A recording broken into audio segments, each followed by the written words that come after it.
Hi there, my friends across the tropical Pacific. Let's talk about what's going on because it has been rather busy as of late, but now we do have still plenty of convection across the Philippines, disorganized convection, but still worth watching because I do think this is going to continue to bring that heavy rainfall, all associated with a tropical trough kind of stretching across Luzon out towards the Philippine Sea here, even into the west, and with that enhancement of the monsoon. So not an organized area at all, but still drawing in that southwesterly flow. And as we go ahead through Wednesday, Thursday, and the Friday, going to continue to pile up the rainfall there, and eventually might actually see a little bit of a trough develop off of this that could pull off towards the north and west as well, kind of like what Mulan did, if you remember that, just about a week and a half ago. And you can see that even here.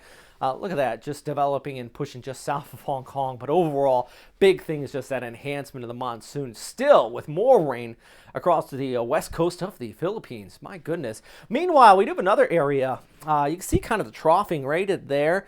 That is a invest area towards the southeast of Guam. Worth watching as well. You know, some of the guidance, and I'll show it to you in just a minute. The long-range ensemble is trying to pick something up there, specifically the GFS. Take a look at the rainfall accumulation, though. Region 1 really going to pile up off towards Manila, west coast Mindoro. Palawan might get into this, but I think it's really further towards the north here. We're going to see that southwest monsoonal enhancement. Remember, what is that? Locally known as locally known as the Habagat. Habagat. Goodness gracious. It's that strong breeze out of the southwest. Often due to that enhancement when you get those areas of low pressures just towards the north. So, of course, Wednesday, that means we're going to see probably plenty of rainfall. Not only in the south here, Cebu a high of 30, afternoon thunderstorms, but really picks up the further north you go. Manila a high of 29 degrees. Actually, take a look at that. I mean, a lot cooler in these areas where you're going to see that heavy rainfall because the sun is being blocked out by increased cloud cover. Baguio only getting up to 23 degrees. That's a chilly autumn day in the Philippines there in Baguio. If you like the cooler weather, that's there for you. Cebu, a high of 30 on Wednesday, Thursday 29, 30 on Friday, Saturday afternoon. Thunderstorms there for you as well. Before I get into the long-range ensembles, just huge thanks to everybody on Patreon who helps continue to make this channel possible. You are all legends, Garmin especially. I mean, Mega Super Typhoon, but you got everybody else's name here. I just can't stress it enough. You know, you guys, you pay for a lot of these graphics and everything, and just not that, but the equipment I got in here. So big thanks. All right. Hey, take a look at the vorticity. This is indicating positive vorticity right there.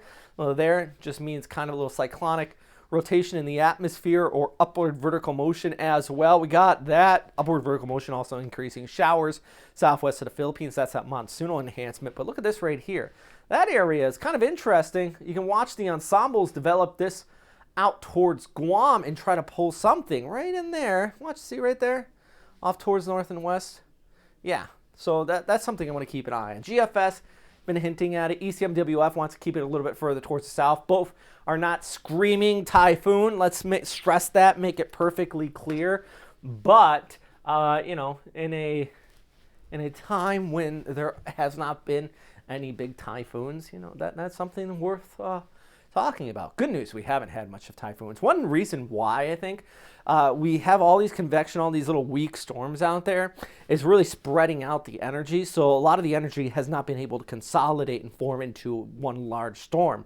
You kind of need at least breaks in some of the convection for something to form up. And we haven't seen that. It's just a lot of convection, especially across Southeastern Asia, spreading out a lot of energy and nothing's been able to organize. That's why the storms that we have seen have been these large monsoonal type of lows, because they're just kind of struggling to get that low-level circulation. Instead, they just have this broad additional convection, additional rainfall, which why the flood threat really has been the big problem here so far this month.